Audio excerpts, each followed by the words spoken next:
नमस्कार दोस्तों, कैसे हैं आप लोग। उम्मीद करता हूं कि आप सभी लोग अच्छे होंगे। तो दोस्तों, मेरा नाम है आकाश और मैं आप सभी का स्वागत करता हूं अपने YouTube channel A to Z study में। और आज की इस वीडियो में मैं आपको पढ़ाऊंगा कक्षा 7 हिंदी की बुक मल्हार का पाठ नंबर 7 वर्षा बहार। तो दोस्तों, इसके अंदर हमारी एक बहुत ही प्यारी सी, बहुत ही सुंदर सी कविता है जिसको कि अभी हम लोग पढ़ेंगे, समझेंगे। लेकिन उससे पहले मैं आप लोगों से एक बहुत ही छोटी सी विनती करना चाहूँगा कि अगर आप लोगों ने अभी तक इस वीडियो को लाइक, शेयर और मेरे चैनल को सब्सक्राइब नहीं किया है तो प्लीज़ दोस्तों फटाफट से आप लोग इस वीडियो को लाइक, शेयर और मेरे चैनल को सब्सक्राइब कर दीजिए ताकि आपको भविष्य में भी ऐसे ही वीडियोज़ मिलते रहें।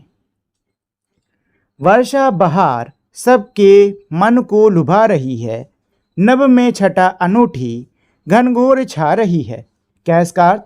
वर्षा बहार सबके मन को लुभा रही है। देखो, वर्षा बहार का मतलब क्या है? वर्षा बहार का मतलब क्या है? बारिश ऋतु। ठीक है, बारिश की, वर्षा की जो ऋतु है, वर्षा का जो ये मौसम है, ये सबके मन को लुभा रहा है। अपनी सुंदरता से सबके मन को बहुत ही अच्छा लग रहा है। नभ में छटा अनूठी, नभ नभ मतलब आकाश में बहुत ही अद्भुत नज़ारा है, बहुत ही अद्भुत दृश्य है नभ का। घनघोर छा रही है, घनघोर क्या छा रही है? बादल छा रहे हैं, काले काले बादल पूरे आसमान पर छा रहे हैं। बिजली चमक रही है, बादल गरज रहे हैं, पानी बरस रहा है, झरने भी ये बहे हैं। बिजली चमक रही है, बारिश के मौसम में बिजली भी खूब चमकती है, बारिश के साथ में खूब बिजली भी चमकती है। तो वही कह रहे हैं कि बिजली चमक रही है और बादल गड़गड़ा रहे हैं, बादल गरज रहे हैं, पानी भी बरस रहा है, मतलब वर्षा भी हो रही है, झरने भी ये बहे हैं और जो झरने हैं ये भी खूब बह रहे हैं। चलती हवा है ठंडी, हिलती हैं डालियां सब, बागों में गीत सुंदर गाती हैं मालिनें अब। क्या है इसका अर्थ? चलती हवा है ठंडी, यानी कि जो हवा है वो कैसी चल रही है दोस्तों? हवा बहुत ही ठंडी, बहुत ही अच्छी चल रही है। ठीक है, जो हवा है बहुत ही ठंडी चल रही है, बहुत ही अच्छी, बहुत ही प्यारी हवा चल रही है। और इस हवा से डालियां सब, यानी कि जो डालियां हैं, पेड़ों की जो टहनियां हैं, वो खूब हिल रही हैं। बागों में गीत सुंदर गाती हैं मालिनें अब। तो बागों में काम करने वाली मालिनें किनको कहते हैं? जो महिला माली होती है ना, उनको मालिनें कहते हैं। तो यही कह रहे कि भाई जो महिला माली हैं वो बागों के अंदर गीत गा रही हैं। बारिश वारिश हो रही है ना, तो इसलिए वो लोग क्या कर रही हैं? बागों के अंदर बहुत ही सुंदर सुंदर गीत गा रही हैं। तालों में जीव जलचर अति है प्रसन्न होते, फिरते लाखों पपी है ग्रीष्म ताप खोते। क्या है इसका अर्थ? तालों में जीव जलचर, जलचर किसको बोलते हैं? जो जल में रहता है, जल में रहने वाला। ठीक है, इसका अर्थ यही है कि भाई तालों यानी कि तालाबों में रहने वाले जो जलचर हैं, जल में रहने वाले जो जीव हैं, मछलियाँ, मेंढक, ये सब क्या है? अति प्रसन्न, खूब खुश हो गए हैं, ये सभी बहुत ही खुश हैं। फिर थे लाखों पपी है ग्रीष्म ताप खोते। जो पपी हैं किनको बोलते हैं? पपीहे एक प्रकार का ये पक्षी होता है। तो ये जो पपीहे हैं खूब सारे, ये खूब इधर उधर उड़ रहे हैं। क्यों? क्योंकि भाई अब गर्मी चली गई है, जो गर्मी की तपन है वो अब चली गई है, वो अब नहीं रही, इसलिए खूब पपीहे उड़ रहे हैं। करते हैं नृत्य वन में, देखो ये मोर सारे, मेंढक लुभा रहे हैं, गाकर सुगीत प्यारे। क्या इसका अर्थ? करते हैं नृत्य वन में नृत्य करते हैं, वन में नाचते हैं। वन में कौन नाचता है दोस्तों? जब बारिश होती है तो मोर नाचता है। तो वही कह रहे हैं कि भाई करते हैं नृत्य वन में जंगल में ये नृत्य करते हैं। देखो कितने सारे ये जो मोर हैं ये वन में जंगल में खुशी से कैसे नाच रहे हैं। मेंढक लुभा रहे हैं, गाकर सुगीत प्यारे। और जो मेंढक है वो भी लुभा रहे हैं। कैसे लुभा रहे हैं? बहुत ही अच्छे अच्छे गाने गा के लुभा रहे हैं। जो मेंढक हैं वो हमारे मन को भा रहे हैं, हमारे सबके मन को बहुत ही अच्छा लग रहा है। हमारे मन को ये लुभा रहे हैं सुंदर सुंदर गीत गाकर। और इनके गीत क्या होते हैं? ये टर टर टर, ये वाले गीत। ठीक है ना दोस्तों? खिलता गुलाब कैसा सौरभ उड़ा रहा है, बागों में खूब सुख है, आमोद छा रहा है। क्या है इसका अर्थ? खिलता गुलाब कैसा, कि जो गुलाब है देखो वो कैसा खिल रहा है, सौरभ उगा रहा है। सौरभ मतलब क्या होता है, खुशबू, सुगंध। ठीक है, देखो कैसे ये जो गुलाब है ये कैसे खिल रहा है और अपनी जो खुशबू है वो हवा में बहा रहा है।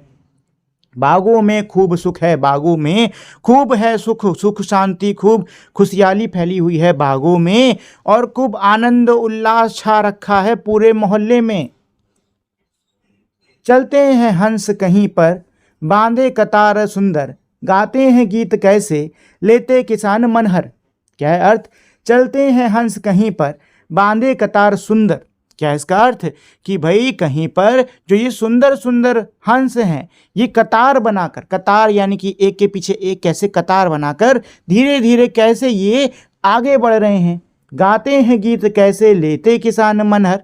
और देखो ये कैसे गीत गा रहे हैं, जो किसान हैं वो खेतों में कैसे काम कर रहे हैं और वो किस प्रकार से, जो किसान हैं ये कैसे मनमोहक गीत गा रहे हैं, मन को मोह लेने वाले जो गीत हैं वो गा रहे हैं। देखिए किसानों का ना बारिश से बहुत ही गहरा, बहुत ही पुराना रिश्ता रहा है। तो अक्सर जब बारिश होती है तो जो किसान होते हैं ना वो इस ऋतु में कई सारे गीतों को गाते हैं। तो वही यहाँ पे कह रहे हैं कि भाई खेत में काम करने वाले, मेहनत करने वाले जो किसान हैं, देखिए ये कैसे गीत गा रहे हैं। इस भांति है अनोखी वर्षा बहार भू पर, सारे जगत की शोभा निर्भर है इसके ऊपर।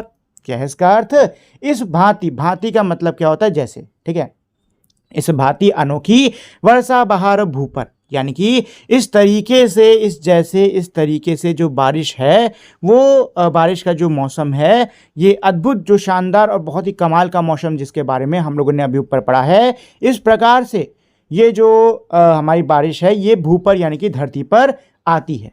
ठीक है ना। तो ये कविता कैसी थी, देखो कविता के अंदर ना बारिश जो हो रही है उसके पूरे दृश्य का क्या दिया हुआ है, वर्णन दिया हुआ है। ठीक है, तो यही कह रहे कि भाई इसी प्रकार से ये जो अनोखी बारिश का मौसम है ये भू पर यानी कि धरती पर आता है। सारे जगत की शोभा निर्भर है इसके ऊपर, और सारे जगत यानी पूरे संसार की जो शोभा है, जो शांति है, जो सुंदरता है वो इसी के ऊपर निर्भर है।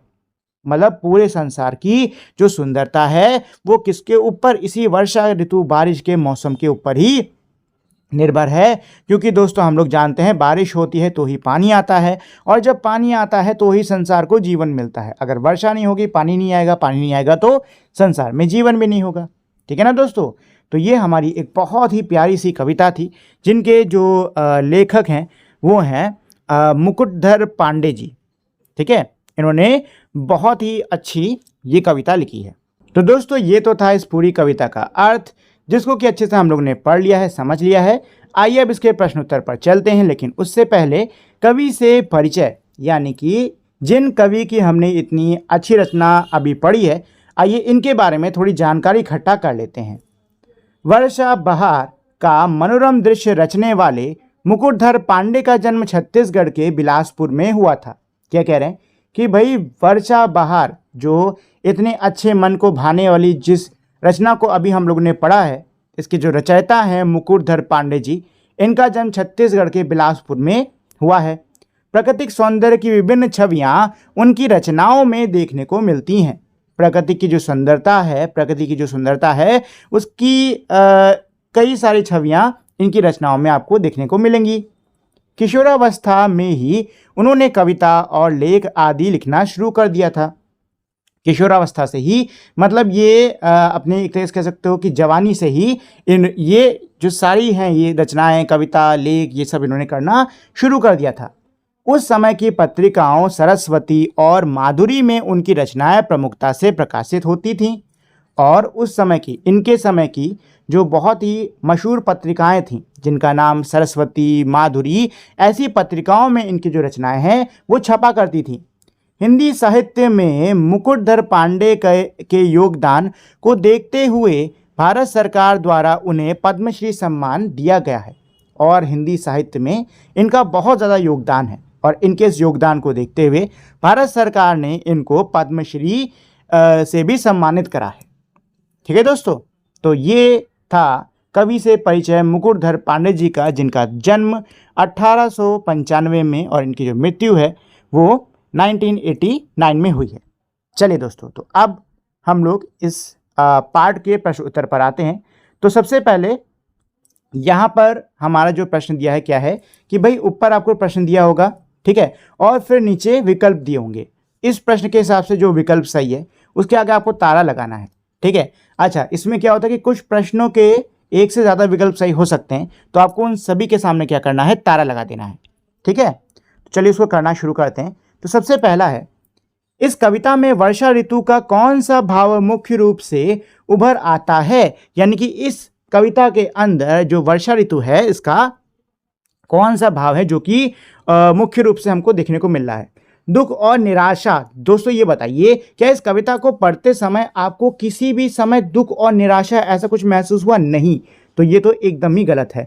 आनंद और प्रसन्नता, बिल्कुल दोस्तों, आनंद और प्रसन्नता, ये भाव हमें इस पूरी कविता में देखने को मिला है, ठीक है ना। चलिए अगले पर चलते हैं। दूसरा क्या है, नभ में छटा अनूठी और घनघोर छा रही है पंक्तियों का उपयोग वर्षा ऋतु के किस दृश्य को व्यक्त करने के लिए किया गया है? क्या कह रहे हैं कि नभ में छटा अनूठी और घनघोर छा रही है, ये जो पंक्ति है इसका इस्तेमाल वर्षा ऋतु के किस दृश्य को दिखाने के लिए, व्यक्त करने के लिए किया जा रहा है? तो बादलों में आसमान छाया हुआ है, मौसम बहुत ही अच्छा है, इस दृश्य को दर्शाने के लिए इनका इस्तेमाल करा गया है, ठीक है। तो बादलों के घिरने का दृश्य, बिल्कुल यही आपका सही है, ठीक है ना, ये आपका सही है, ये 3 नहीं, ये सही है। चलिए तीसरा क्या है इसका, कविता में वर्षा को अनोखी बहार कहा गया है क्योंकि, ये जो कविता है इसके अंदर जो वर्षा है, जो बारिश है, उसको अनोखी बहार कहा गया है। क्यों कहा गया है? तो यहाँ विकल्प पहला है, कवि वर्षा को विशेष ऋतु मानता है। दूसरा विकल्प है, वर्षा में सभी जीव जंतु सक्रिय हो जाते हैं। तीसरा है, वर्षा सबके लिए सुख और संतोष लाती है। और चौथा है, वर्षा एक अद्भुत अनोखी प्राकृतिक घटना है। तो देखिए कविता के अंदर बारिश को अनोखी बहार क्यों कहा गया है? अनोखी बहार इसलिए कहा गया है क्योंकि बारिश जो होती है वो सभी जीव जंतुओं में सुख और संतोष लाती है, ठीक है ना, सभी में क्या लाती है, सुख और संतोष। ये तीसरा वाला आपका सही है, ठीक है। ये जो बाकी बचे 3 है ना, इनको हटा दो, ठीक। चलो चौथे पर चलते हैं। चौथा क्या है, सारे जगत की शोभा निर्भर है इसके ऊपर, इस पंक्ति का क्या अर्थ है? तो कविता के अंदर जो अंतिम आखिरी पंक्ति आई है, सारे जगत की शोभा निर्भर है इसके ऊपर, तो इस पंक्ति का क्या अर्थ है बताइए। तो पहला विकल्प दिया है कि प्रकृति में सभी जीव जंतु एक दूसरे पर निर्भर हैं। नहीं, इस बारे में तो कुछ भी नहीं है इस कविता के अंदर, होते तो हैं लेकिन इस बारे में चर्चा इस कविता के अंदर बिल्कुल भी नहीं करी गई है। वर्षा पृथ्वी पर हरियाली और जीवन का मुख्य स्रोत है, तो ये विकल्प मेरा सही है। चलिए इनको भी पढ़ लेते हैं बाकियों को। बादलों की सुंदरता से ही पृथ्वी की शोभा बढ़ती है। नहीं, ऐसी भी कोई बात नहीं कही गई है इस कविता के अंदर। और आखिरी क्या है, हमें वर्षा ऋतु से जगत की भलाई की प्रेरणा लेनी चाहिए। नहीं, ऐसा भी कुछ नहीं कहा गया है। तो यही जो दूसरा वाला विकल्प है ना, यही आपका सही है, ठीक है मित्रों। चलिए तो अब इसमें खा यही कह रहे हैं कि भाई आपने जिन विकल्पों पे आपने चिन्ह लगाया है उसकी तुलना आप अपने दोस्तों के द्वारा लगाए हुए विकल्पों से करिए और साथ में चर्चा करिए कि उन्होंने उस विकल्प को या आपने इस विकल्प को क्यों चुना, ठीक है। चलिए पंक्तियों पर चर्चा। पाठ में से चुनकर कुछ पंक्तियां नीचे दी गई हैं, इन्हें ध्यान से पढ़िए और इन पर विचार कीजिए। आपको इनका क्या अर्थ समझ में आया, अपने विचार अपने समूह में साझा कीजिए और लिखिए। देखो क्या कह रहे हैं कि नीचे कविता से उठाकर कुछ पंक्तियां लिखी गई हैं, हमको इन पंक्तियों को पढ़ना है, समझना है और लिखना है, ठीक है। चलो तो पहला क्या है, फिरते लाखों पपीहे हैं ग्रीष्म ताप खोते, करते हैं नित्य वन में देखो ये मोर सारे, ठीक है। तो हमको इसका अर्थ लिखना है दोस्तों, ठीक है ना। तो चलिए लिखना शुरू करते हैं। तो देखो, लाखों फिरते लाखों पपीहे हैं ग्रीष्म ताप खोकर, खोते, इसका मतलब क्या था कि भाई जब बारिश होती है तो उससे गर्मी कम हो जाती है, ठीक है। और गर्मी कम होने की वजह से जो ये पपीहे हैं, पपीहे कौन होते हैं, एक प्रकार के पक्षी होते हैं। तो जो पपीहे हैं ये इधर उधर खूब क्या है, उड़ते रहते हैं, ठीक है। और इसके बाद नीचे वाली पंक्ति है, करते हैं नित्य वन में देखो ये मोर सारे, मतलब इतने सारे जो मोर हैं देखो ये कैसे नृत्य कर रहे हैं, नाच रहे हैं, कहाँ, जंगल में, ठीक है। तो इसका यहाँ पे यही अर्थ लिखोगे। अर्थ कवि ये कह रहे हैं कि वर्षा ऋतु के आने पर गर्मी कम होने के वजह से जो पपीहे हैं वो इधर उधर उड़ना शुरू कर देते हैं। इसके अलावा वनों में कई सारे जो मोर होते हैं वो नृत्य करने लगते हैं। ख क्या है? चलते हैं हंस कहीं पर, बांधे कतार सुंदर, गाते हैं गीत कैसे लेते किसान मनहर। क्या इसका अर्थ? इसका अर्थ ये था कि भाई किस प्रकार से बारिश के मौसम में जो हंस होते हैं वो कैसे कतार लाइन बनाकर, पंक्ति बनाकर कैसे वो चलते हैं, और खेतों के अंदर काम कर रहे जो किसान हैं वो कैसे गीत गाते हैं। ठीक है, तो इसका अर्थ यही है कि इन पंक्तियों द्वारा कवि ये कह रहे हैं कि बारिश के आने पर जो हंस हैं वो कतार बनाकर, सुंदर कतार बनाकर एक दूसरे के पीछे चलते हैं, तथा खेतों में काम कर रहे जो किसान हैं वो गीत गाते हैं। ठीक है, चलिए मिलकर करें मिलान। तो दोस्तों अब हम लोग को यहाँ पे क्या करना है? मिलान करना है। ठीक है, स्तंभ 1 स्तंभ 2 दिया हुआ है, स्तंभ 1 में पंक्ति होगी और स्तंभ 2 में शायद उसका अर्थ हो। ठीक है, सब में यही होता है। हाँ, ऐसा ही है। चलिए तो मिलाना शुरू करते हैं सीधे। तो सबसे पहले है पानी बरस रहा है, झरने भी ये बहे हैं। तो ये होगा वर्षा हो रही है और झरने बह रहे हैं। ठीक है, इसको मिला लो, ये हो गया नंबर 1। ठीक, हवा चलती हवा है, ठंडी हिलती हैं डालियां सब, मतलब हवा चल रही है ठंडी ठंडी और उससे जो डालियां हैं वो हिल रही हैं। तो ठंडी हवाओं के कारण पेड़ की सभी डालियां शाखाएं, हाँ ठीक है, ये हो गया। ठीक है, ये हो गया आपका 2। चलिए तीसरा क्या है? तालों में जीव जलचर आती हैं प्रसन्न होते। तो तालाब के जीव जंतु खुश हो रहे हैं, ये आपका हो गया तीसरा। ठीक है, फिरते लाखों पपीहे हैं ग्रीष्म ताप खोते। तो लाखों पपीहे, पपीहे वाला किधर है? ये रहा। वर्षा आने पर लाखों पपीहे गर्मी से राहत पाते हैं। ठीक है, तो ये हो गया 4। अब इसके बाद में 5वां क्या है? खिलता गुलाब कैसे सौरभ उड़ रहा है। तो ये इसके सामने वाला है। वर्ष में खिले हुए फूल जैसे गुलाब प्रकृति में सुगंध और ताजगी फैला रहे हैं। ठीक है, ये हो गया आपका नंबर 5। और आखिरी यही होगा, चलते हैं हंस कहीं पर, बांधे कतार सुंदर। कि हंस की कतारें प्रकृति की सुंदरता और अनुशासन को दर्शाती है। ठीक है, तो ये हो गया आपका 6ठा। ठीक, चलिए आगे बढ़ते हैं सोच विचार के लिए। कविता को एक बार पुनः ध्यान से पढ़िए, पता लगाइए और लिखिए। क्या कह रहे हैं कि आपको कविता को एक बार फिर से पढ़ना होगा, पता लगाना होगा और लिखना होगा। ठीक है, तो सबसे पहले क्या है? कविता में कौन कौन गीत गा रहे हैं और क्यों।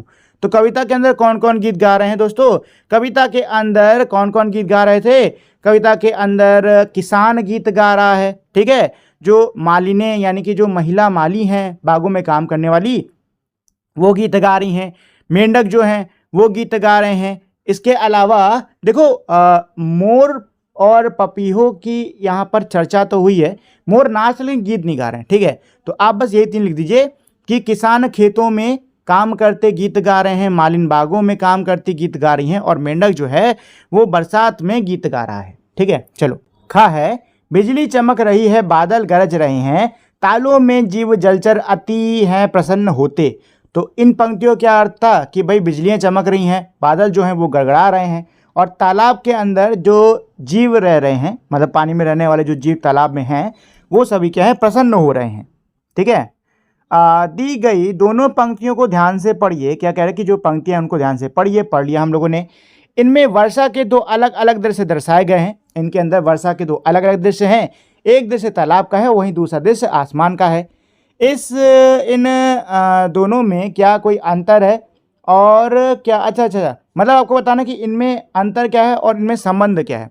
तो देखो अंतर भाई तो ये है कि पहला जो दृश्य है वो आसमान का है।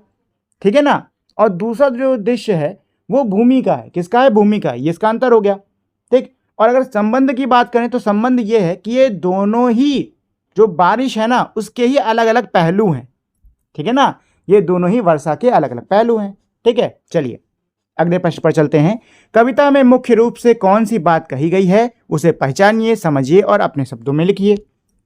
क्या कह रहे हैं कि इस कविता के अंदर मुख्य रूप से कौन सी बात कही गई है, उसको पहचानो, समझो और अपने शब्दों में लिखो। तो देखो कविता के अंदर मुख्य रूप से किसकी, जो बारिश का मौसम होता है ना उसकी सुंदरता की बात की गई है। ठीक है, साथ ही में बारिश के मौसम से जग संसार कैसा हो जाता है उसकी बात कही गई है। ठीक है ना। तो यही इसका उत्तर है कि भाई कविता के अंदर मुख्य रूप से वर्षा ऋतु की सुंदरता और उससे आने वाली खुशियों का वर्णन है, ठीक है, या फिर उससे आने वाले बदलाव, संसार में आए बदलावों का वर्णन है, ठीक है, ये लिख लो। अगला प्रश्न क्या है, खिलता गुलाब कैसा सौरभ उड़ा रहा है। इस पंक्ति को पढ़कर एक खिलते हुए गुलाब का सुंदर चित्र मस्तिष्क में बन जाता है।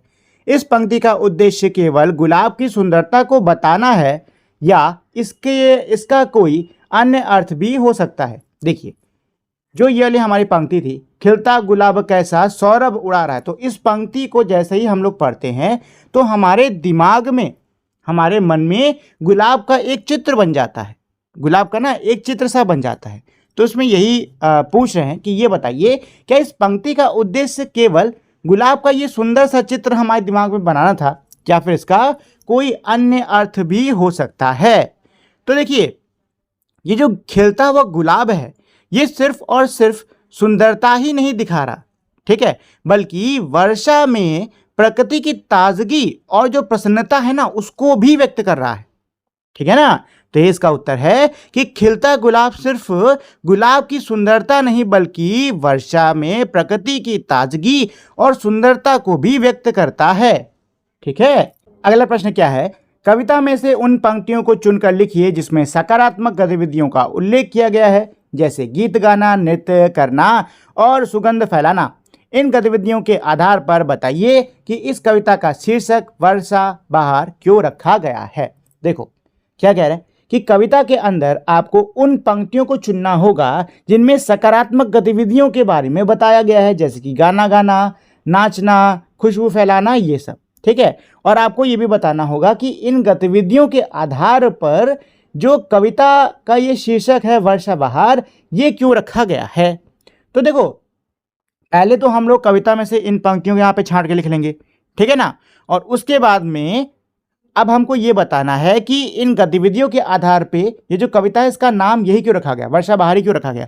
देखो, जब भी बारिश होती है तो बारिश होने से क्या होता है, पूरी दुनिया में, पूरी दुनिया मतलब जहाँ पे भी बारिश होती है वहाँ पर एक जीवन की एक नई सी लहर सी दौड़ जाती है, ठीक है ना। हर किसी चीज़ में खुशी होती है, जोश होता है।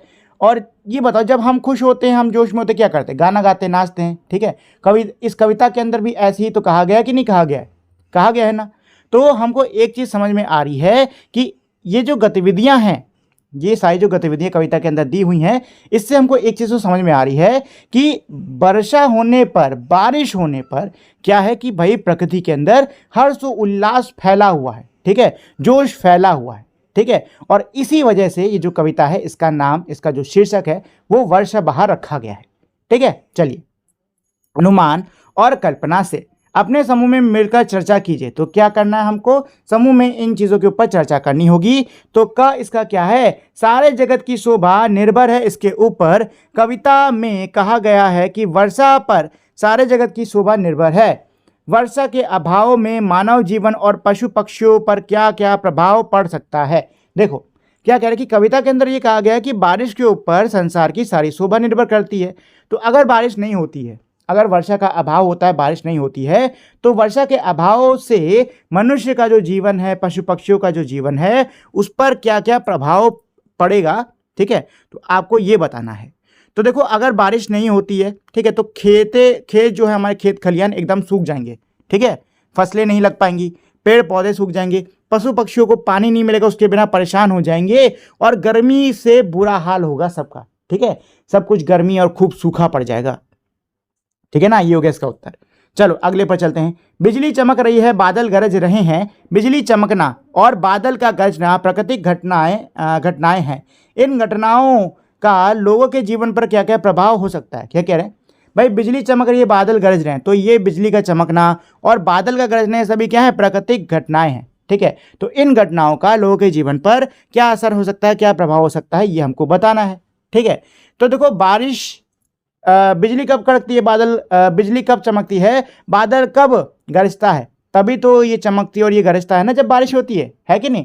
तो एक तरीके से बिजली का चमकना और बादल का गरजना बारिश के आने का संदेश होता है, ठीक है ना। क्या होता है, बारिश के आने का संदेश होता है कि अब तो वर्षा आएगी और जो जीवन देने वाला हमारा जो ठंडा ठंडा शीतल पानी है वो सबको दे जाएगी। ठीक है। अच्छा, बिजली बिजली ना कई बार गिर भी पड़ती है। बिजली कई बार गिरती भी है, कई बार लोगों पे गिर जाती है, कई बार पेड़ों पे, कई जगहों पे गिर जाती है। इसकी वजह से बहुत ज़्यादा नुकसान होता है। ठीक है। इससे ना लोग काफ़ी डरते हैं बिजली से, तो बिजली से ना लोग डरते भी हैं। ठीक है। तो यहाँ पे चाहो तो आप इन दोनों ही चीज़ों को लिख सकते हो कि भाई बिजली चमकने, बादल गरजने, ये एक संदेशा होता है कि भाई पानी आने वाला है, मतलब बारिश होने वाली है। और साथ ही में बिजली से कई लोग डरते भी हैं। कई सारे जीव डरते हैं, कई सारे लोग भी डरते हैं, क्योंकि अक्सर बिजली क्या है, कई जगहों पर गिर पड़ती है। ठीक है। चलो अच्छा, यहाँ पे सकारात्मक नकारात्मक करके बोलना ही था। ठीक है। चलो ठीक है, तो सकारात्मक नकारात्मक करके लिख देना। ठीक, मैं यहाँ पे स्क्रीन पे ना आंसर को सकारात्मक नकारात्मक करके ही लगा दूंगा। ठीक है। चलो अगले पर चलते हैं। करते हैं नृत्य वन में देखो ये मोर सारे। इस पंक्ति को ध्यान में रखते हुए वर्षा आने पर पक्षियों और जीवों की खुशी का वर्णन कीजिए। वे अपनी प्रसन्नता कैसे व्यक्त करते होंगे। तो देखो यहाँ पे क्या कह रहे हैं कि भाई जब बारिश आती है तो बारिश आने पर जो पशु पक्षी हैं, अलग अलग जो जीव हैं, वो बहुत ज़्यादा खुश होते हैं। सीधी सी बात है, बारिश पर हर कोई खुश होता है। ठीक है। तो यही कह रहे हैं कि भाई बताओ ये जो अलग अलग जीव हैं ये अपनी प्रसन्नता को कैसे व्यक्त करते हैं, आपको यही बताना होगा। ठीक है। तो देखो मोर नाचते हैं, मेढक टर करके गाता है, पक्षी जो होते खूब चहचहाते हैं चर चर चर करके, और जो जलचर है पानी में रहने वाले जो जीव है ना वो खूब खेलने लगते हैं। ठीक है। तालाब में खूब उथल पुथल होने लग जाती है, खूब सारी चीज़ें दिखने लग जाती हैं। ठीक है। और यही जो सारी चीज़ें हैं ना ये उनकी खुशी को दर्शाता है। ठीक है। चलिए आपकी रचनाएं क्या है। कविता में वर्णन है कि मोर नृत्य कर रहे हैं और मेंढक सुगीत गा रहे हैं। इस दृश्य को अपने शब्दों में चित्रित कीजिए। क्या कह रहे हैं कि कविता के अंदर हमको वर्णन मिलता है कि जो मोर हैं वो नाच रहे हैं और जो मेंढक है बहुत ही अच्छा गीत गा रहे हैं। अब ये जो दृश्य आपके दिमाग में बना है ना, इसको आपको अपने शब्दों में लिखना होगा। ठीक है ना। इसको क्या करना है, आपको अपने शब्दों में लिखना। तो इसको आप अपने शब्दों में ऐसे लिख सकते हो कि बादल गड़गड़ा रहे हैं, हर तरफ तेज बारिश चल रही है। इस तेज बारिश के अंदर मोर अपने सुंदर सुंदर पंख फैलाए वर्षा के अंदर बहुत ही सुंदर अद्भुत नृत्य कर रहा है। पास ही में एक तालाब है जिसमें बैठे मेंढक टर टर टर टर कर अपना सुगीत गीत पूरी प्रकृति पूरे संसार को सुना रहे हैं। ठीक है ना। तो ऐसे करके आप कर सकते हो यहाँ पे अपने मन में आए दृश्य का वर्णन। ठीक है। अच्छा, अगर आप चाहो तो यहाँ पे अपने शब्दों में भी उसका वर्णन कर सकते हो। जरूरी नहीं जो मैं कह रहा हूँ वही सुनो, आप अपने हिसाब से भी इसका वर्णन कर सकते हैं। ठीक है। चलिए ख पर चलते हैं। वर्षा से जुड़ी किसी प्राचीन कथा या लोक कथा को इस कविता से जोड़कर एक कहानी तैयार कीजिए। आप क्या कह रहे हैं कि बारिश से जुड़ी कोई बहुत पुरानी कहानी हो, कोई लोक कथा हो। ठीक है। तो आपको इस कविता के साथ में उसको जोड़ना होगा। ठीक है।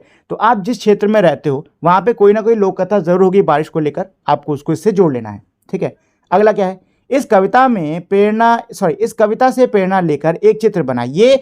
उसमें आपने क्या क्या बनाया है और क्यों।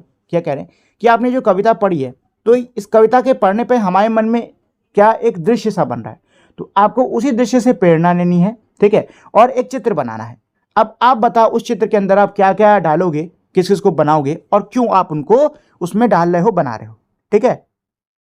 चलिए शब्दों से जुड़े शब्द अपने समूह में चर्चा करके वर्षा से जुड़े शब्द नीचे दिए गए रिक्त स्थान में लिखिए।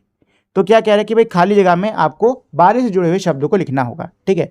तो वर्षा में क्या उत्साह लिखा है, तो वर्षा के साथ में और शब्द जोड़ सकते हो, जैसे कि वर्षा के साथ में ठंडी हवाएं। ठीक है। ठंडा पानी, ठंडा मौसम। ठीक है। इसके अलावा जीवन। ठीक है। प्रकृति में जोश।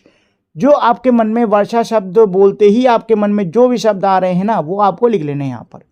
ठीक है। चलिए कविता की रचना।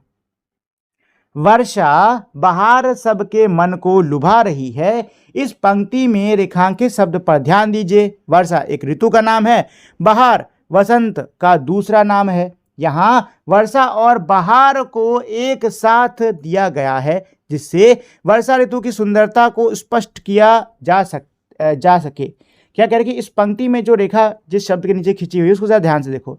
यहाँ पे जो वर्षा शब्द है इसका मतलब क्या होता है, बारिश का मौसम ऋतु है ये। और बहार क्या होता है, ये वसंत का एक नाम है। वसंत मेरी एक और मौसम होता है वसंत ऋतु, उसका ही एक नाम है, ठीक है। तो यहाँ पे वर्षा और बहार को एक साथ दिया गया है, जिससे कि बारिश की जो सुंदरता है वो हमको, और बारिश के मौसम की जो सुंदरता है वो हमको और अच्छी तरीके से समझ में आ रही है। इस कविता में ऐसी ही अन्य विशेषताएं छिपी हैं। इस कविता के अंदर ऐसी कई सारी विशेषताएं छुपी हुई हैं, जैसे कविता की कुछ पंक्तियां सरल वाक्य के रूप में हैं, तो कुछ वाक्य संरचना सरल नहीं। क्या कह रहे हैं कि जैसे कि इस कविता के अंदर कुछ पंक्तियां जो कि बहुत ही सरल है और कुछ जो है जो कि सरल नहीं है।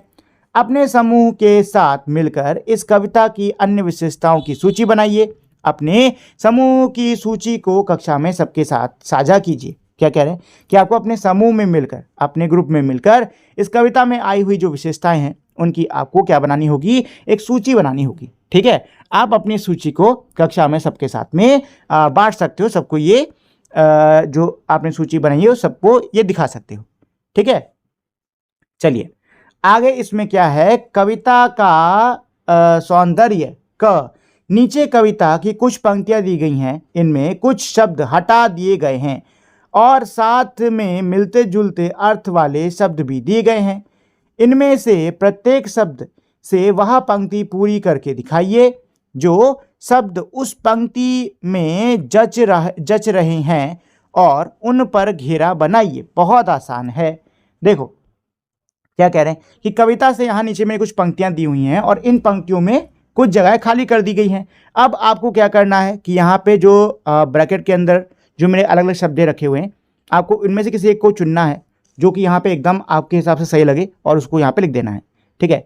तो खाली जगह बाहर सबके मन को लुभा रही है, तो यहाँ पे वर्षा था कि नहीं था, तो वर्षा की जगह पे क्या आ सकता है, बारिश। बारिश बाहर सबके मन को लुभा रही है, ठीक है, बारिश। खाली जगह में छटा अनोखी घनघोर छा रही है, तो ये जो छटा है कहाँ छा रही थी, आकाश में, ठीक है। तो यहाँ पे आकाश लिख सकते हो, आकाश में अनूठी, आकाश में छटा अनूठी घनघोर छा रही है, ठीक है। बिजली चमक रही है, खाली जगह गरज रहे हैं, तो बिजली चमक रही है, यहाँ पे बादल गरज रहे हैं, बादल की जगह पे मेघ लिख सकते हो, मेघ गरज रहे हैं। खाली जगह बरस रहा है, झरने भी ये बहे हैं, तो क्या लिख सकते हो, बरस रहा है, जल बरस रहा है, हाँ जल कर सकते हो, ऐसे निर बरस रहा है, जल लिख सकते हैं यहाँ पे, जल बरस रहा है, झरने भी बहे हैं, ठीक है। तो जल बरस रहा है, यही कर लो। चलो अगला क्या है, खा अपने समूह में विमर्श करके पता लगाइए कि कौन से शब्द रिक्त स्थान में सबसे अधिक साथियों को जच रहे हैं और क्यों। क्या कहना है कि आपको अपने समूह में विचार विमर्श करके ये पता लगाना होगा कि ऐसे कौन कौन से शब्द थे जो कि सबसे ज़्यादा आपके साथियों को लगे कि उस जगह पे जच रहे हैं, ठीक है। चलो विशेषण, तो अब हम लोग इसमें विशेषण को पढ़ने वाले हैं। बागों में गीत सुंदर गाती हैं मालिने। अब इस पंक्ति में सुंदर शब्द गीत की विशेषता बता रहा है, अर्थात यह विशेषण है। तो देखो पहले तो समझ लो विशेषण होता क्या है। देखो विशेषण का मतलब क्या होता है कि किसी भी शब्द की विशेषता बताने वाले शब्द को हम क्या बोलते हैं, विशेषण बोलते हैं। दूसरे शब्दों में कहें तो ऐसे शब्द जो कि किसी चीज़ के बारे में और जानकारी दें उनको हम विशेषण कहते हैं। जैसे कि यहाँ पर बागों में गीत सुंदर गाती हैं मालिने। अब तो इस पंक्ति के अंदर जो सुंदर शब्द है वो गीत की विशेषता बता रहा है। वो क्या बता रहा है कि गाना जो गाया जा रहा है ये कैसा बहुत ही सुंदर गाना गाया जा रहा है, ठीक है। तो यहाँ पे सुंदर शब्द क्या हो गया, ये हो गया इसका विशेषण, ठीक है। और गीत क्या है, एक संज्ञा शब्द है जिसकी विशेषता बताई जा रही है, तो गीत हो गया विशेष्य, ठीक है ना।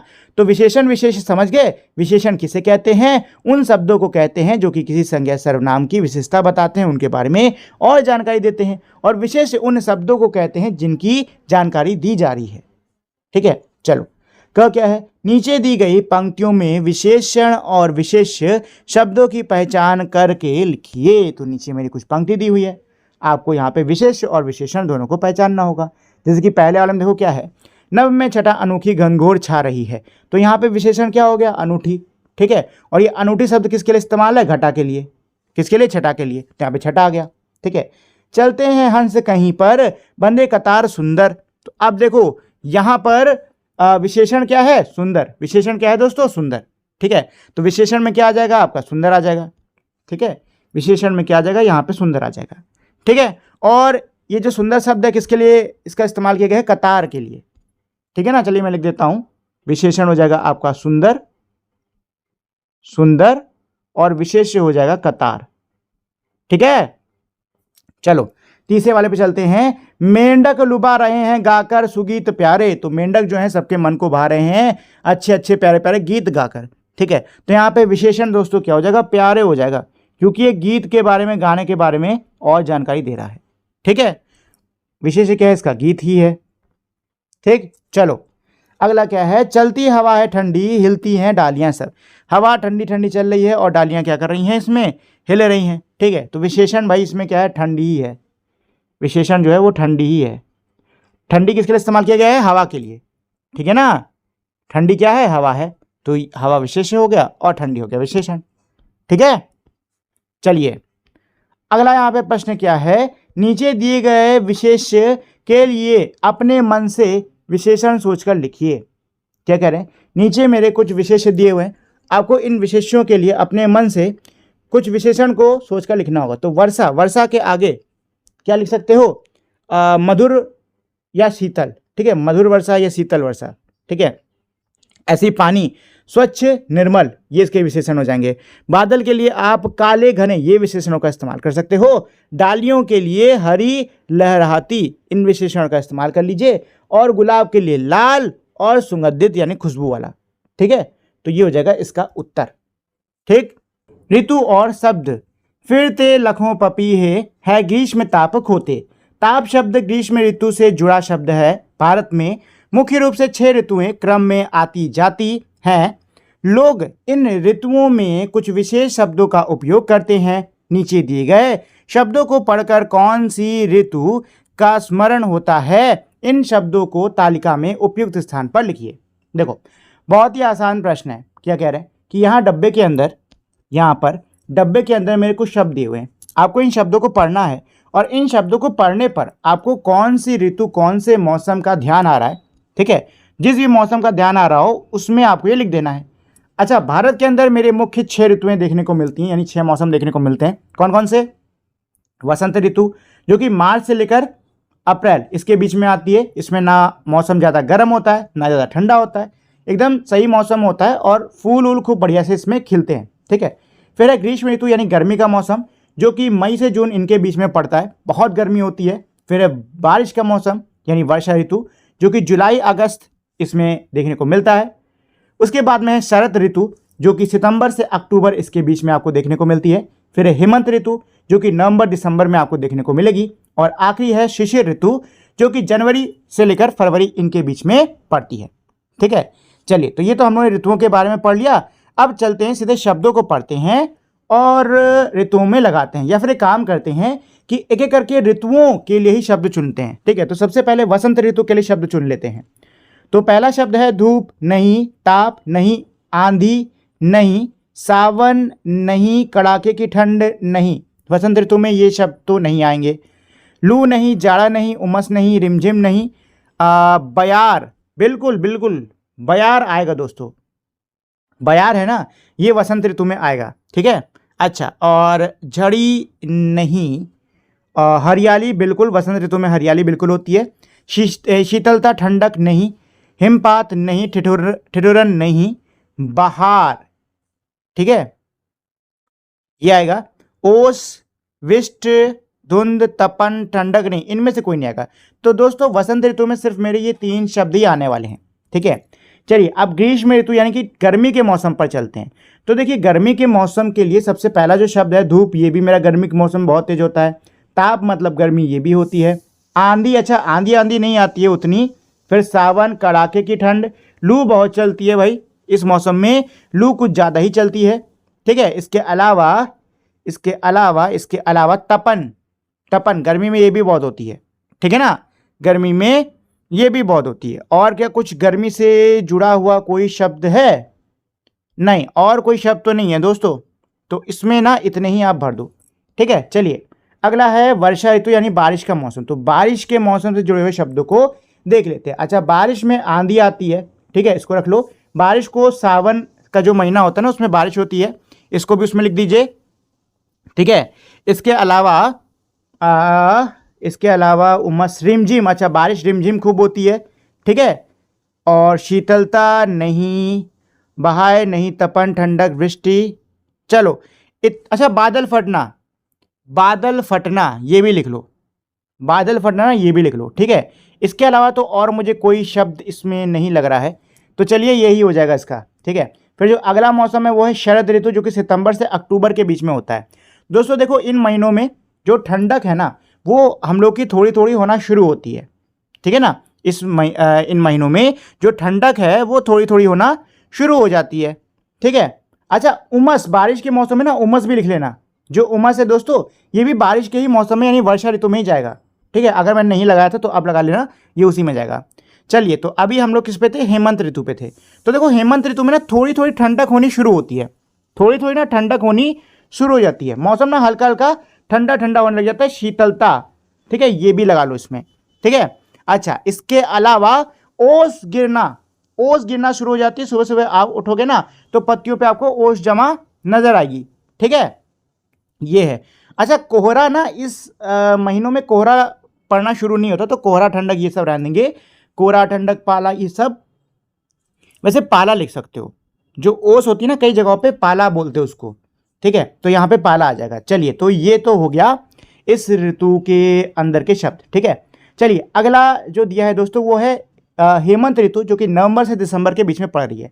अच्छा इस समय ना ठंडी अब अच्छे से होने लग जाती है, इस समय ठंडी ना अच्छे से होने लग जाती है, लेकिन कड़ाके की ठंड इसमें हम लोग नहीं लगाएंगे, वो लगाएंगे जनवरी में, क्योंकि उसमें ज़्यादा ठंडी होती है, ठीक है। तो इस टाइम पे बढ़िया से कोहरा खूब हो रहा होता है, ठीक, धुंध बहुत बढ़िया तरीके से छा रही होती है, ठीक है। इसके अलावा ओस तो उसमें लगा दिया है तो ओस इसमें रहन देते हैं, धुंध हो गया, कोहरा हो गया, और कुछ है क्या इसमें, जाड़ा, जाड़ा जाड़ा जाड़ा शब्द भी ठंडी से जुड़ा हुआ है, ठीक है, इसको लिख लो।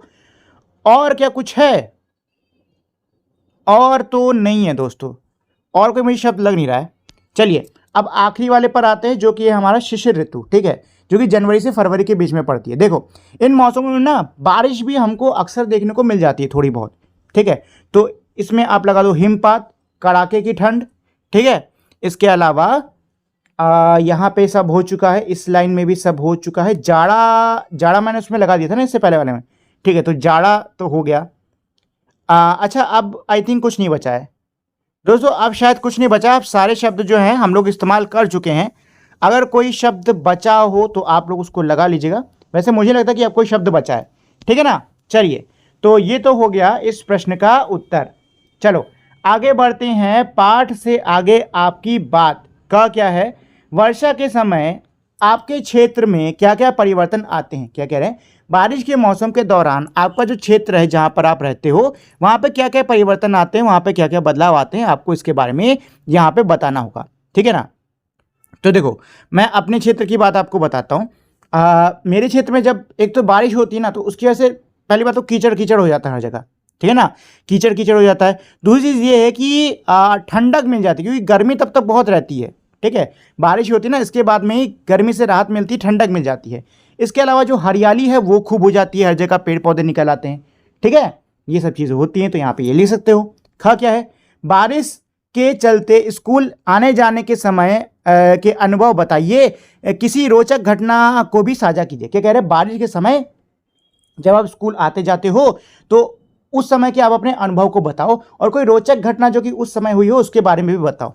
अगला प्रश्न क्या है, वर्षा ऋतु में आपको क्या क्या करना अच्छा लगता है, बारिश के मौसम में आपको क्या क्या करना अच्छा लगता है और क्या क्या करना अच्छा नहीं लगता, ठीक है। तो आपको ये चीज़ यहाँ पे बतानी हो कि बारिश के मौसम में मुझे ये करना अच्छा लगता है, ये करना अच्छा लगता है, और जो करना अच्छा नहीं लगता उसको बता देना कि भाई ये मुझे करना नहीं अच्छा लगता, ठीक है, ऐसे करके।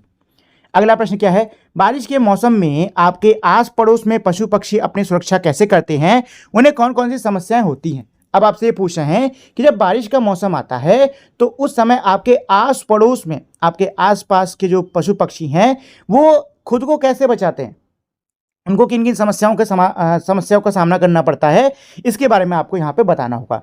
तो दोस्तों आप जहाँ पे भी रह रहे हो आसपास आपके कोई ना कोई तो पशु पक्षी जरूर होंगे, होंगे कि नहीं होंगे, होंगे ना, सीधी सी बात है भाई, होने वाले हैं।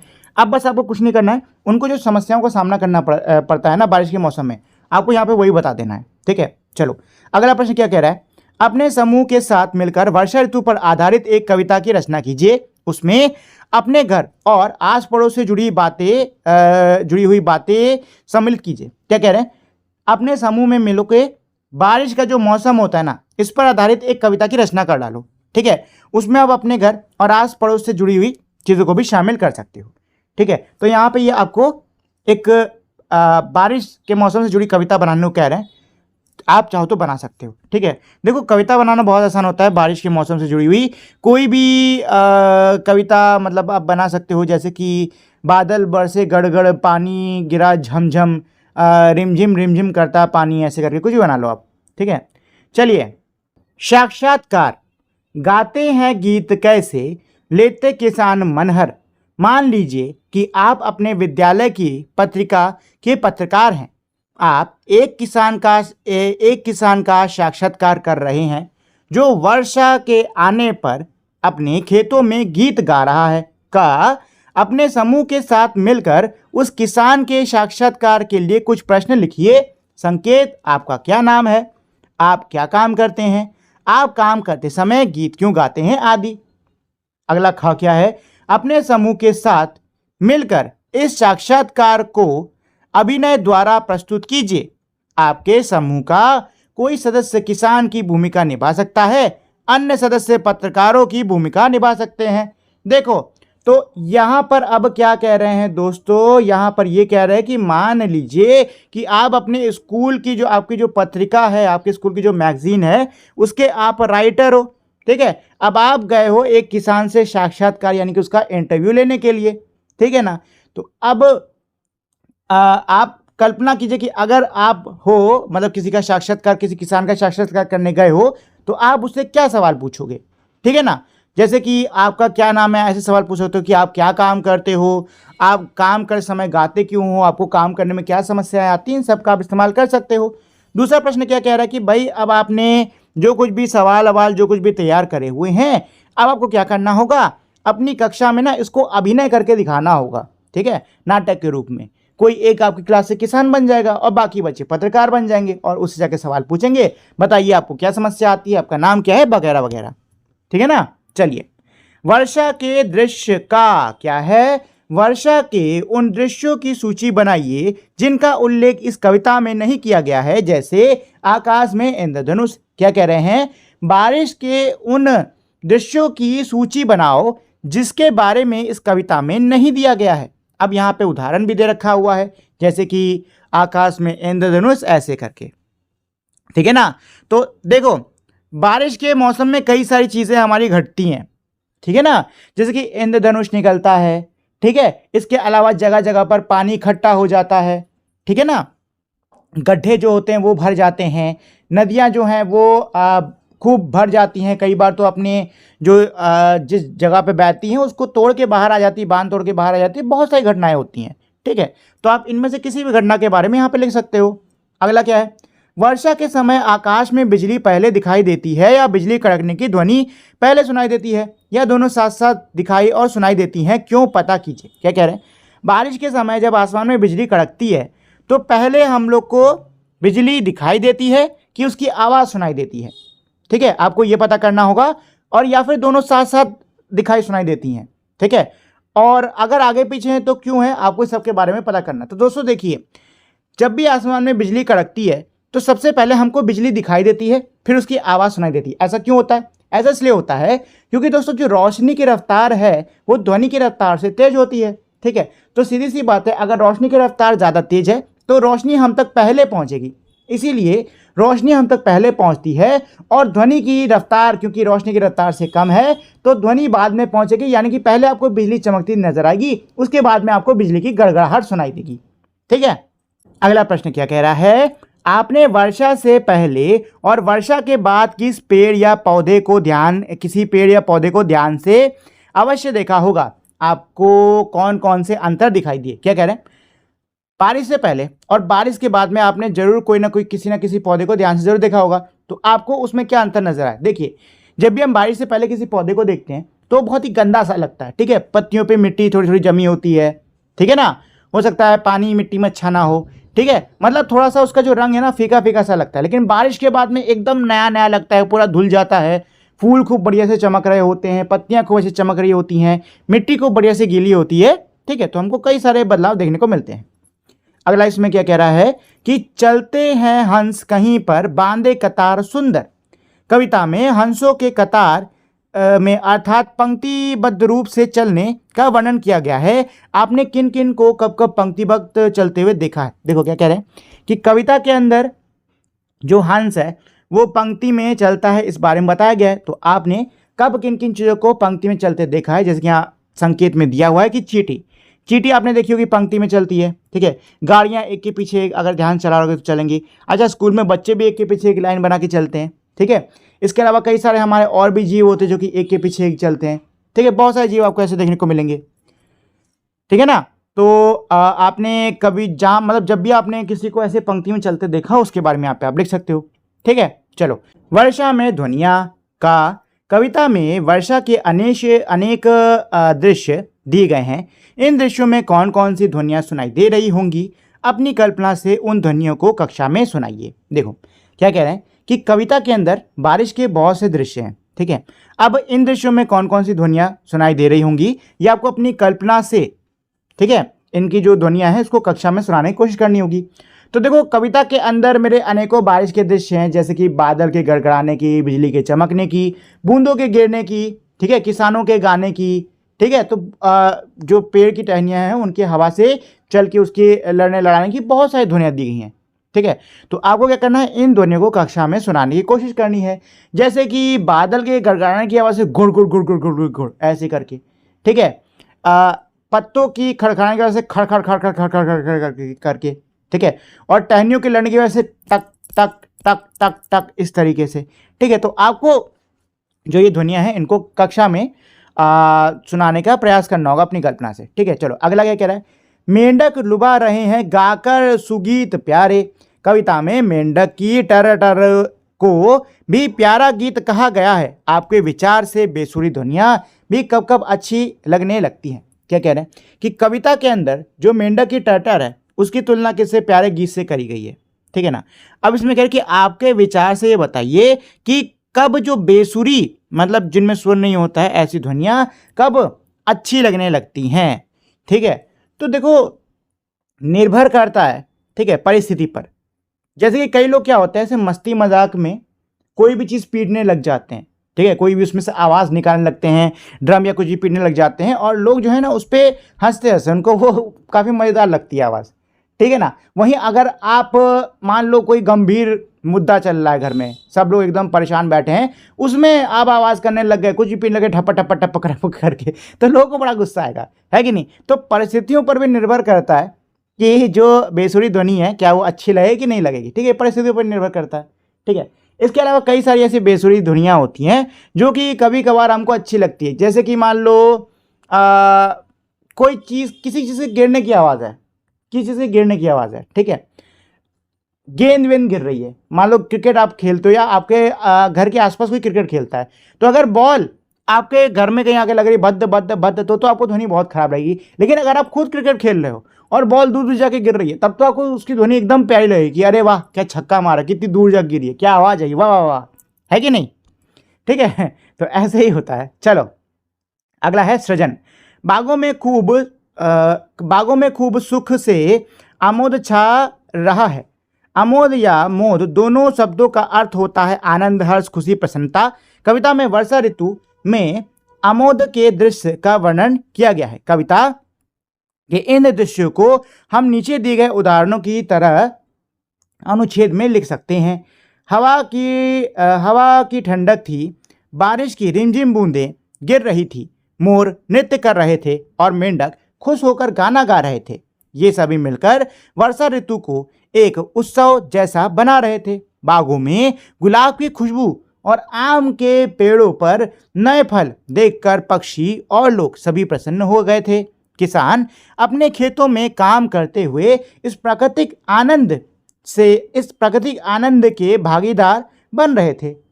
अब नीचे दिए गए आमोद से जुड़े विभिन्न दृश्यों का एक एक अनुच्छेद में वर्णन कीजिए। तो दोस्तों देखो यहाँ पे इन्होंने क्या करा है, जो मेरी कविता के कुछ दृश्य हैं, ठीक है, जिसमें आनंद है, इसका इन्होंने यहाँ पे अनुच्छेद बना दिया। ठीक है, अब यहाँ पे यही कह रहे हैं कि नीचे ना मेरे कुछ विभिन्न दृश्य दिए हुए हैं, ये भी आमोद से जुड़े यानी आनंद से हर्षोल्लास से जुड़े हुए हैं। आपको इनका भी एक एक अनुच्छेद बनाना होगा। जैसे क्या है, बारिश के बाद उपवन में सैर। ठीक है, तो इसका अनुच्छेद बना लेते हैं कि भाई बारिश के बाद उपवन में सैर करने का अपना ही एक अलग मजा होता है। ठंडी ठंडी हवा चलती है, पेड़ पत्ते और फूल मानो एकदम नए से चमकते हैं। चिड़ियों की चहचहाहट हवा में मानो एक अलग सी खुशबू सी घोल देती है। मन को बड़ा आनंद मिलता है। ठीक है, ऐसे करके आप लिख सकते हैं अनुच्छेद। परिवार के साथ किसी प्रिय सदस्य या मित्र से वर्षों बाद मिलना। ठीक है, तो परिवार के किसी सदस्य या फिर किसी दोस्त से सालों बाद मिल रहे हो, उसको आपको अनुच्छेद में बदलना है, खुशी के अनुच्छेद में। तो इसको ऐसे लिख सकते हो कि कल मेरी मुलाकात अपने मित्र से बड़े वर्षों बाद हुई। मेरी और उसकी मित्रता स्कूल के दिनों के दौरान बड़ी ही घनिष्ठ थी। हम दोनों एक दूसरे के बिना कहीं नहीं जाया करते थे, लेकिन स्कूल छूटने के बाद में एक दूसरे से मुलाकात होनी मानो एकदम से बंद सी हो गई।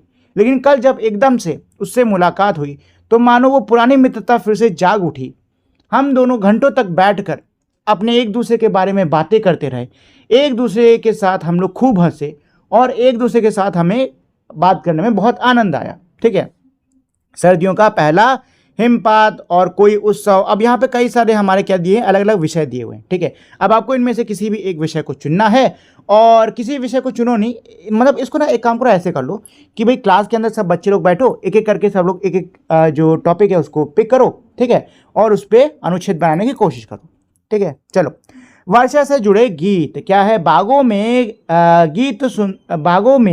गीत सुंदर गाती है मलिने अब गाते हैं गीत कैसे लेते किसान मन हर। ठीक है, तो हमारे देश में वर्षा के आने पर अनेक गीत और लोकगीत गाए जाते हैं। क्या कह रहे हैं, हमारे देश के अंदर जब बारिश होती है तो बहुत सारे गाने, बहुत सारे लोकगीत गाए जाते हैं। ठीक है, अपने समूह के साथ मिलकर वर्षा से जुड़े गीत व लोकगीत ढूंढिए और लिखिए। अपने ग्रुप में मिलकर आपको बारिश से जुड़े हुए जो गीत हैं, जो लोकगीत हैं, उनको ढूंढना है और लिखना है। ठीक है, इस कार्य के लिए आप अपने परिजनों, इस कार्य के लिए आप अपने रिश्तेदारों का, अध्यापक का, इंटरनेट का और लाइब्रेरी की सहायता ले सकते हो। ठीक है, सभी समूहों द्वारा एकत्रित गीतों को संकलित करके वर्षा गीत की एक पुस्तिका भी तैयार कीजिए। क्या कह रहे हैं कि सभी समूहों द्वारा जो इकट्ठे किए हुए गीत है ना, उससे आपको एक पुस्तिका भी बनानी है। ठीक है दोस्तों, तो ये ग्रुप एक्टिविटी टाइप की है क्लास में, जो कि आप लोग चाहो तो कर सकते हो। चलो, तो अगली है आज की पहेलियां। तो चलो दोस्तों, एक एक करके पहेलियों को सुलझाना शुरू करते हैं। तो पहली पहेली क्या है, जाने कैसा मौसम आया, सूरज ने सबको झुलसाया, आम पके। दोस्तों ये गर्मी के मौसम की बात कर रहे हैं। ठीक है, ये लो, इसका आंसर हो गया, ये है गर्मी का मौसम। ठीक है, पानी बरसे, बादल गरजे, धरती का हर कोना हर से, नदी नाले, ये बारिश की बात कर रहे हैं। ठीक है, ये बारिश के मौसम की बात कर रहे हैं। ठीक है ना, चलिए अगला इसमें क्या है, हवा में ठंडक बढ़ती जाए, धूप सुहानी सबको भाए। ये ठंडी के मौसम की बात कर रहे हैं दोस्तों। ठीक है ना, ये ठंडी के मौसम की बात कर रहे हैं। अगला क्या है कि फूल खिले हर पक्षी गाए। फूल खिले ये वसंत में होता है, तो ये वसंत ऋतु की बात कर रहे हैं। ठीक है, आज की पहेलियां बहुत आसान है, तुरंत तुरंत हो रही हैं। बर्फ गिरे, ये बर्फबारी जब होती है जिस मौसम में, दिसंबर जनवरी, मतलब उस टाइम की बात कर रहे हैं ये। और ये पतझड़ है। ठीक है, पत्ता पत्ता गिरता जाए, ये पतझड़ है, जब पत्ते गिरते ना, ये पतझड़ का ऋतु है, उसकी बात कर रहे हैं। ये लीजिए, आज की पहली तो चुटकी हो जाते ही सॉल्व हो गई। झरोखों से, आपने जो कविता इस पाठ में पढ़ी है उसे लिखा है मुकुटधर पांडे ने। आइए अब पढ़ते हैं इन्हीं की लिखी एक अन्य कविता ग्रीष्म का अंश। देखो क्या कह रहे हैं कि आपने इस पाठ के अंदर जो कविता पढ़ी है उसको लिखने वाले मुकुटधर पांडे जी की ही यहाँ पे एक और रचना दी है जिसका नाम है ग्रीष्म। उसका एक छोटा सा हिस्सा यहाँ पे दिया हुआ है, आइए इसको भी पढ़ लेते हैं। तो दोस्तों कविता का नाम है ग्रीष्म। नाम से ही पता चल रहा है कि जो कविता है ये ग्रीष्म यानी कि गर्मी के मौसम पर होने वाली है। ठीक है, चलिए पढ़ना शुरू करते हैं। बीते दिवस वसंत के, लगा ज्येष्ठ का मास, विश्व व्यक्त करने लगा रवि किरणों की त्रास।